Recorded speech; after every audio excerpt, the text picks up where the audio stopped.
Hello everybody! For those of you who have seen my videos before, this is a remake of my video How to Choose Good RAM. This time in my video I'm going to go through the important things you need to look at when choosing RAM, and then once you have a basic footing I'm going to demonstrate the simple process of picking the right RAM for your PC. For most of you, you probably know that having more RAM is better. But the reason for that is because you can have more things opened at one time. Things that are opened in RAM can run very fast. If your computer has an abundance of RAM, it doesn't have to be as picky about what things are loaded into it. This gives you more freedom to use multiple applications at one time that may use a lot of your computer's resources. If you don't have a lot of RAM, your computer will have to go back and forth to the hard drive where everything is stored. But hard drives are very slow, so the less your computer has to access it, the better. One example of this is when you first start your computer.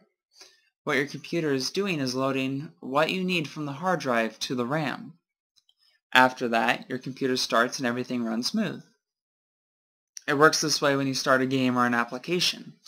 Your computer moves the information from the hard drive to the RAM, and then your game or application is ready to go. Now the problem with RAM is that as soon as you shut down the computer, everything is erased from it. So it can't store things permanently on it. Also, RAM holds much smaller capacities than hard drives. So these are the two flaws of RAM. Now as far as the space you'll need. The average person can do well with about 4 to 8 gigabytes of RAM. You can find some basic RAM with this much space for as little as $20 to $50, so it doesn't make much sense to go lower than this. There are some games that recommend exactly 4 gigabytes of RAM. So if you're a gamer, you'll want to buy more than this, so your computer will be good to go for several years. The PlayStation 4 has been confirmed to have 8 gigabytes of RAM. This is where the bar will be set for game developers for the next few years. With that said, I wouldn't be surprised if when the PlayStation 4 comes out, there would be some games that recommend or require 8 gigabytes of RAM on the PC. It may not happen right away, but this is where the bar will be set. Because of this, if you plan on building a gaming PC, I would recommend getting at least 8 to 16 gigabytes of RAM. You don't want to be below what the consoles are capable of. They're highly optimized and can dedicate nearly all of the RAM to running games, whereas PCs are less optimized and have to share resources with other programs which use RAM. This is why I recommend getting up to 16 gigabytes. Another important thing is the speed of your RAM. Similar to a CPU, your RAM is also rated to work at a certain number of hertz.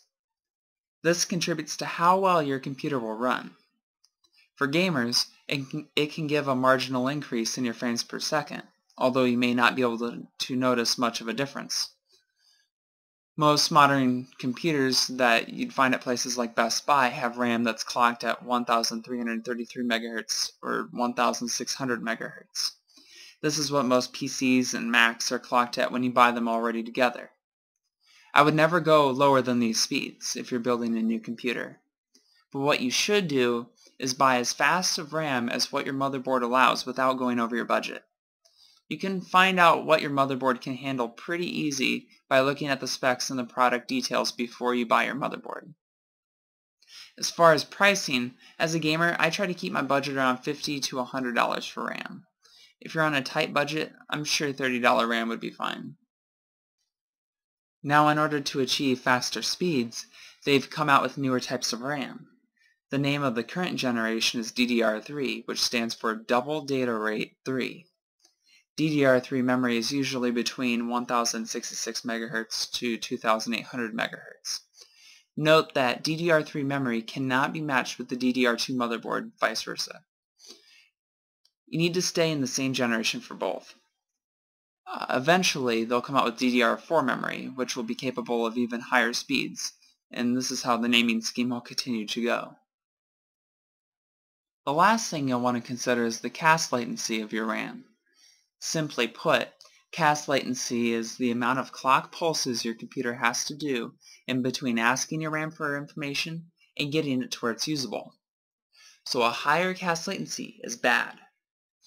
You want there to be as little delay as possible. You can illustrate it this way.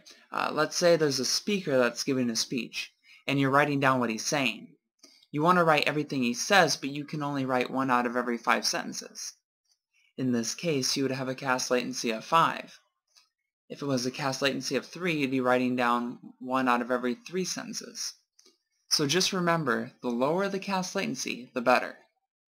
Naturally, though, as your RAM is clocked faster, your cast latency will increase, which is bad, but it's just something you accept as you buy faster RAM. So for example, if you have RAM that's clocked at 800 MHz, your cast latency will probably be 4. Now if you get newer RAM that's clocked at 2133 MHz, your cast latency will probably be somewhere around 9 to 11. So when buying RAM, you will determine the frequency you want first, and then try to find the lowest cast latency for that speed. Now I'm going to demonstrate how you would go about buying RAM. So remember, the things you want to look at are the amount of space the RAM has, the speed of the RAM, and the cast latency. This website is newegg.com. This is where I get most of the computer parts that I buy. So we're going to start by going to computer hardware and then over to memory. You can see along the left that there's desktop memory, flash memory, laptop memory. So just pick whatever memory you need. Like if you're building a computer, you'll just click on desktop memory. And these are some of the featured sticks of RAM. You can see that they come, most of them come in pairs, or maybe there's a set of 4.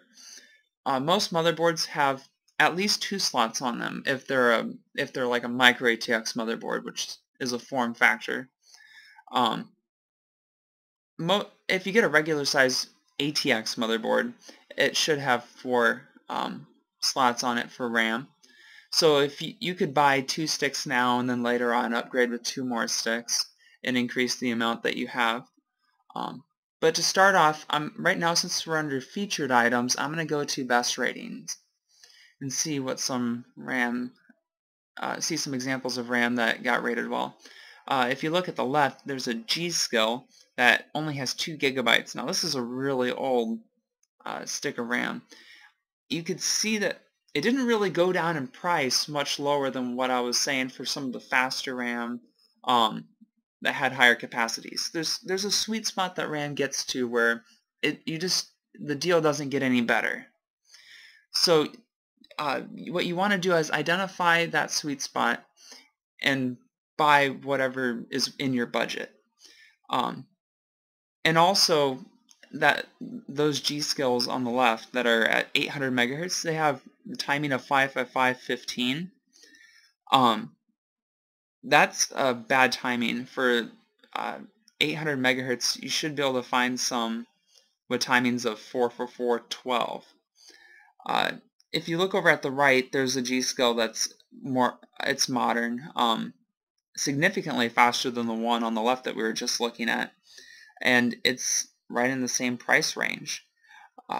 It's 1600 MHz. Naturally, the timings go up, which isn't good, but it's just something that you accept. You can see that the one on the right is DDR3 memory. It says it right after the 240 pin statement there. The one on the left was DDR2 memory. Memory that's below 1066 MHz is normally DDR2, and memory that's above 1066 MHz is DDR3. Okay, so scrolling down, I know I can afford more than 1600 MHz. So what I'm going to do is expand this, and I'm going to look at all the RAM that's 1866 MHz. I'm going to filter it down to that. It's still under best rating, so the most popular RAM under this should still appear. And these are some pretty good deals up here. A little less than $60 gets you 8 GB. The third one down with 77 reviews, you get 16 GB, two sticks having 8. As you get higher capacities, as you get more space jammed into one stick, I've noticed that the timings aren't as good. You can see the timing on the blue RAM down here is 10, 11, 10. Whereas the above that, with the 8 GB RAM, it's 9, 10, 9. So, I mean, there's a little bit of a trade-off that way. But I don't think it's that big of a deal. If you want 16 GB, I'd go ahead and get that. Yeah, on the left, you could filter it even more. Like, you could see what it's like to get a cast latency of 8 at this speed, which would be really good. 16 GB of RAM, 4 sticks, would be $140. But now the problem with this is, if you bought the 4 sticks, there wouldn't be any room for expanding what you're able to have on your motherboard, because most motherboards only have 4 slots for RAM. I think it'd be better off to go for something like this Red G.Skill Trident X series. 2 sticks of 8. Not only does it have some pretty low timings, I mean, it's clocked fast, but you could always expand on and get more memory if you need to.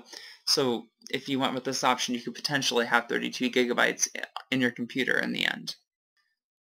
So this should be about it. I hope this video has helped you guys in determining what kind of RAM you want to buy. If you have any questions, please feel free to post them at the bottom of this video. Also, I think it would be a good idea if you guys could go to tomshardware.com, because there they have benchmarks, so you could see how the different frequencies and cast latencies affect performance in games and different programs. And it really helped me a lot, and I would recommend it. So thank you everybody for watching.